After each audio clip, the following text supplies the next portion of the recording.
Did you know that gladiators rarely died in battle? That daylight savings time was originally intended for bug collecting?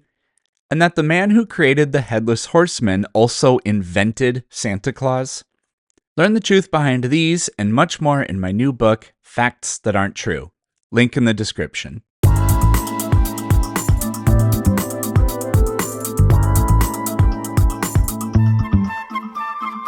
There's a prophecy in my book, right, the Quran, that practically like predicts the future, and it's like very accurate, right? I was curious as like what you say about this, like if like you know what I mean. Uh, Go for it. I don't know if I've ever heard whatever you're gonna say before, so I might not have anything interesting to say. Okay, so basically in the Quran, Prophet Muhammad predicted that the Arabs would defeat the Romans after the Romans were defeated by the Persians. And it would take about 7 years. Well, he predicted it 7 years before the instant the specific the what's the term for this instance in history happened, and it's just I guess it's historically accurate. He predicted it years before. Would this mean that this prophecy is accurate? Would this mean that he's like what you believe? No, I mean the uh in what sense could only somebody that has supernatural powers or a supernatural connection be able to make that prediction? So let's see. Let's get a more. This is oh here I can show the whole world what this says here. I've never heard this before. So um oh shoot, give me 1 second.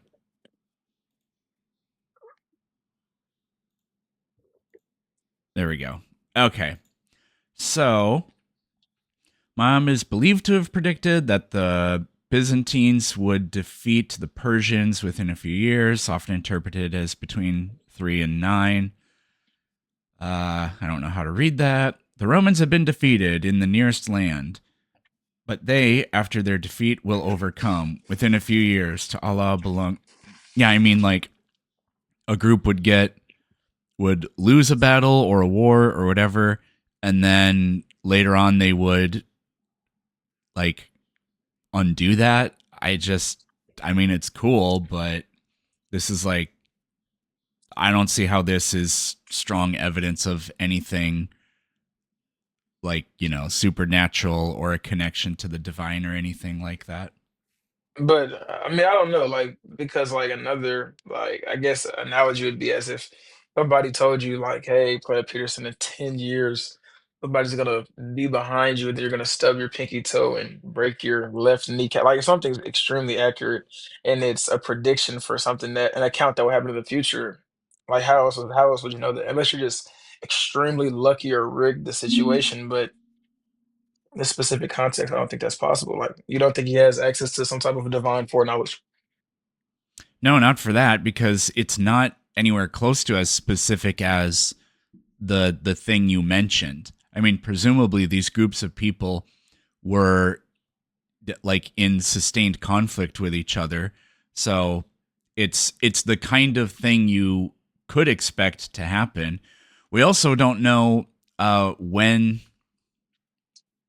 I mean, we don't know when this was actually written down for the first time. You know.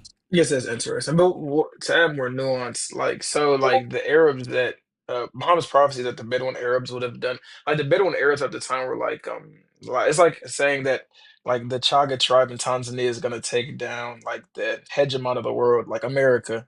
Like, that's just very unlikely, right? Unless you just you're overly confident in the Tanzanians and, like, have, like, extreme vitriol towards the Americans. It's just very So obviously, our unlikely, typical protein has 100. Yeah. like, given their geopolitical situation. I don't see how that's like, you know what I mean? I mean, in all honesty, I don't really know what you mean because I don't have any kind of knowledge on this period in time, place of the world. Tragic, So tragic. all I can go on are the vibes. How are the vibes, bro? Okay, man. If I gave you another prophecy, what would you like? What else would you think? about like the Quran and stuff, Islam. I mean, I'd have to hear it. The ones I've heard are all really silly, and I've had other people that can actually speak the language come up and say that's a mistranslation. Now I couldn't repeat to you what their specific critiques are because I don't have much knowledge on it at all. But what's the one you're talking about?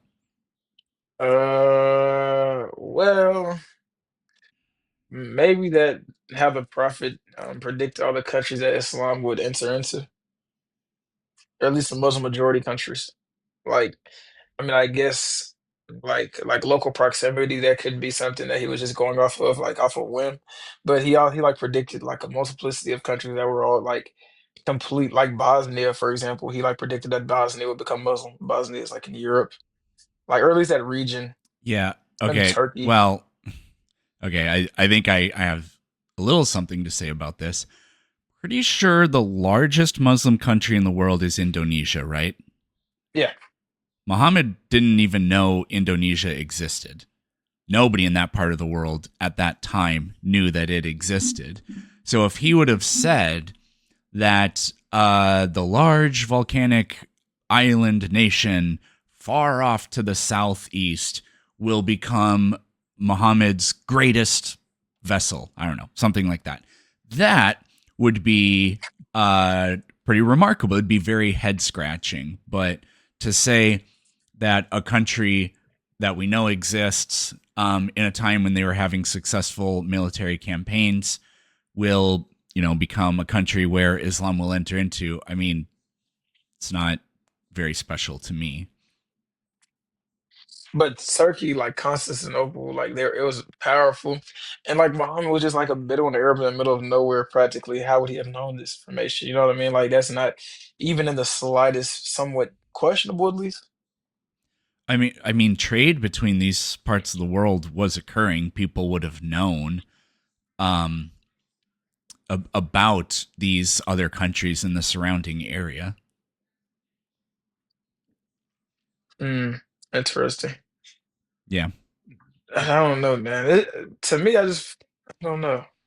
I mean, I guess I could see how you would say that, but like even how he like mentions the fall of Constantinople, and then how they would accept Islam, like oddly specific for a man in the like middle of the desert. You know what I'm saying? Well, what did he specifically say?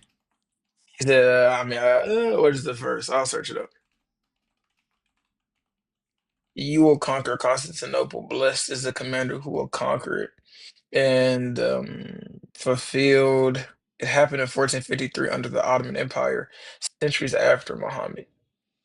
Hmm. And then after that, of course, Constantinople accepted Islam. Turkey. Yeah, Turkey is a majority Muslim country. Um,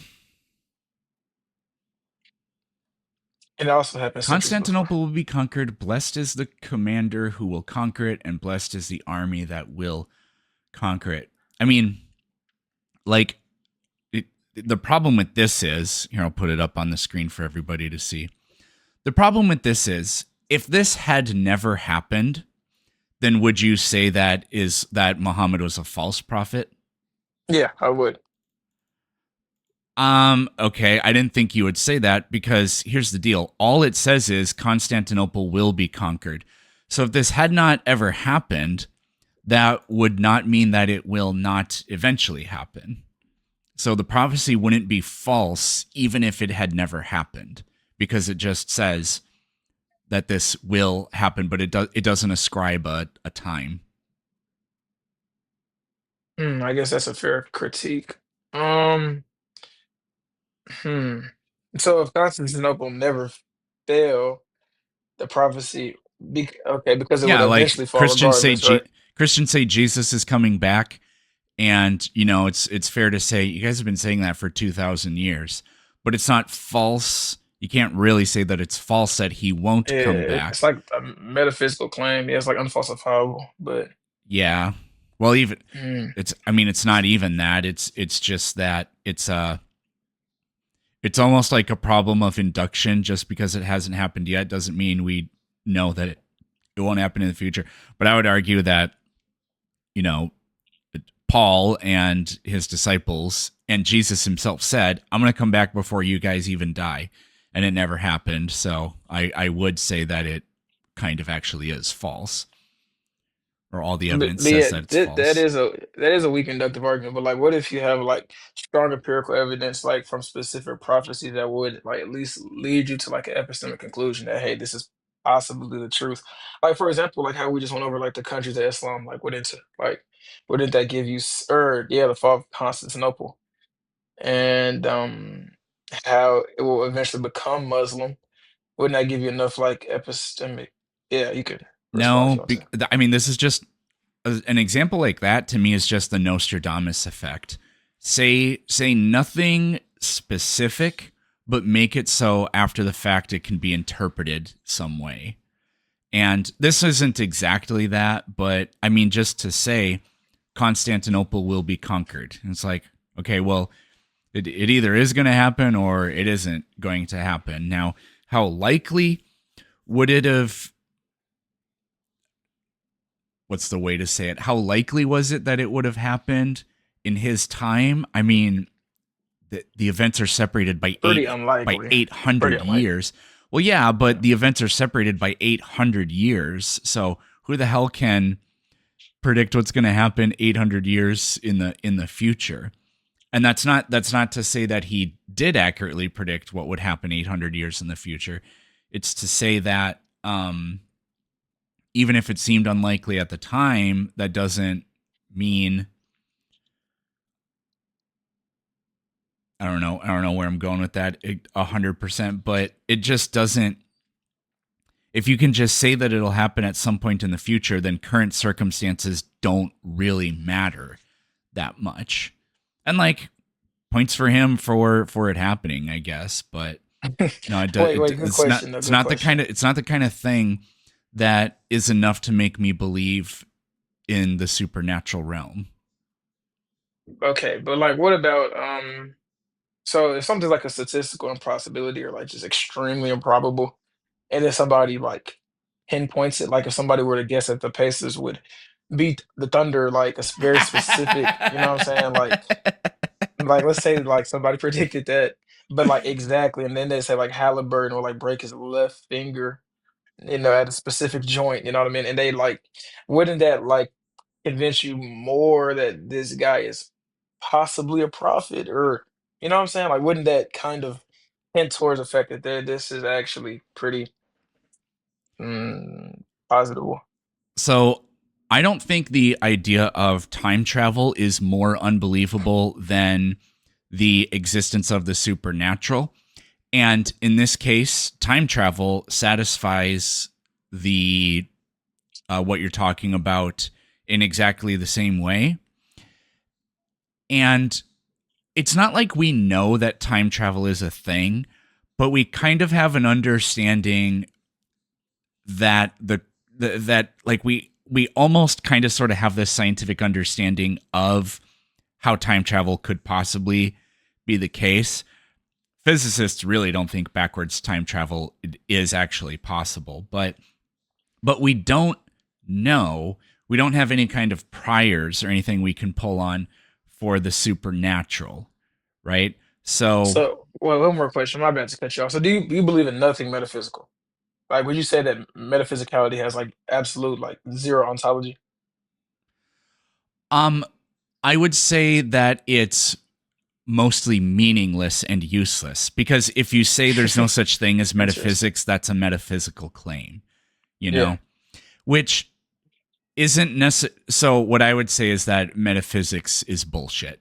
Is kind of how I tend to put it, because I can substitute any metaphysical claim that is that is the contrary of yours, and then just say that just assign it the properties of a necessary truth or something, and then say therefore yours is false. It's just Yeah, of course. Yeah, silly. right.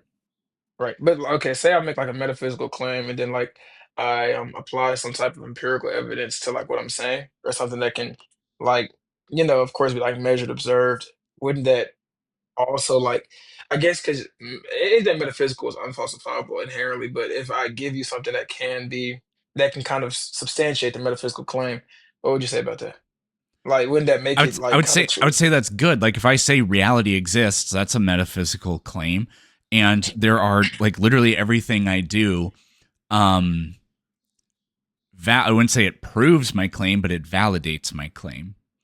Or the like I don't know. There are fixed laws of nature. Well, that's kind of a I don't know. It's I don't have like training in this, so sometimes you're making a claim that's ontological, not metaphysical, and sometimes you're making a claim that's metaphysical but sounds ontological, you know? Like saying that God exists, it's like, oh, okay, well, isn't that an empirical claim? No, it's a metaphysical claim. Oh, Yeah. why?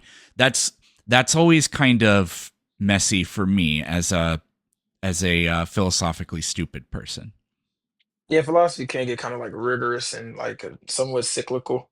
But like I don't know. Look, because like there's a lot of things in the Quran that's kind of like they are pretty vague, like you said earlier. But like, given like the exact ramifications or like stipulations of like Muhammad's life and where he was at and the things that he did see and experience, the only way that he would, like for example, like how he talked about like the spread of interest and how exactly like unless he known like how capitalism, like how late stage capitalism would work and how like the banking industry would like monopolize and own specific factions and then apply interest so they can also multiply their capital. Unless he like knew this, you know what I'm saying? Like because at the time interest wasn't as like uh, uh apparent as it is today, you know what I mean? Like they people weren't it was more like hunter gatherer like feudal, I'd say. So like how would he know this even, you know what I mean? I, d- I don't know about the economics of the Arabian Peninsula in the 7th and 8th century. I don't know anything about it. So I don't really know what to tell you. That means you're Muslim, man. Just go ahead and say your shahada, man. You know, you just no, I'm kidding, but I don't know, man. I don't know, man. So you're like, no, like, not go take a shahada or anything, man. I don't know what you're saying. Like shahada is like how you become Muslim. Sh- You're not gonna become Muslim. I just gave you some proof. that I don't know what the thing about Muhammad supposedly predicting end stage capitalism, that's your proof. Yeah, that's pretty strong proof, man. I mean, it sounds like a kind of thing that again could be predicted. I mean, his Karl Marx wasn't pe- around in this time period. yeah, I know, but there are how do I want to say? I mean, like even Jesus talked at length. I don't think he has any end stage capitalistic rants or anything like that, but he talked over and over again about uh, be wary of people with power who subjugate people that don't have a lot of power and live a life of austerity and things like that. I mean, people have been subjected to oftentimes authoritarian and tyrannical rule in many different varieties all throughout history. And the idea that some people were wise enough to recognize this isn't sustainable just isn't something miraculous to me. Interesting, man. Well, I'll let you go, man. I appreciate the conversation.